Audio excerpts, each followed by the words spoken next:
New Rochelle, New York, Cort's path to stardom was anything but conventional.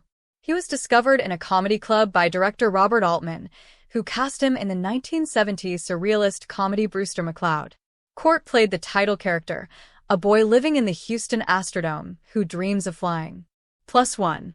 However, it was his next role that secured his place in film history. In Hal Ashby's Harold and Maude, Cort played Harold Chasen, a wealthy, alienated 19-year-old who spends his time staging elaborate fake suicides to gain his mother's attention and attending the funerals of strangers.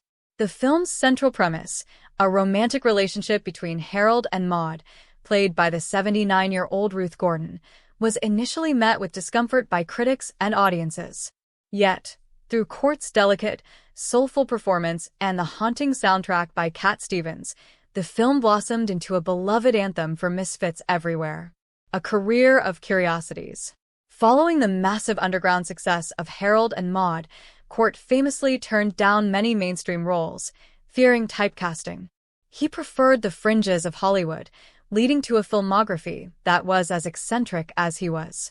The Big Empty, a showcase of his later career character work. The Life Aquatic with Steve Zissou. Wes Anderson, a director deeply influenced by the aesthetic of Harold and Maude, cast Cort as Bill Hubel, the Bond company stooge, introducing him to a new generation of cinephiles. Voice work. Cort utilized his distinct, melodic voice in various animated projects and radio plays, including a memorable turn in the Sandman audio series. A legacy of authenticity. Cort's impact wasn't measured in box office billions, but in the way he gave a face to the other.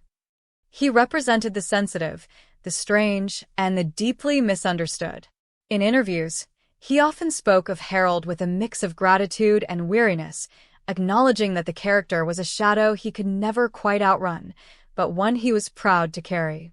"I think we're all Harolds at some point," Cort once remarked. "We're all just looking for someone to show us how to live before we run out of time."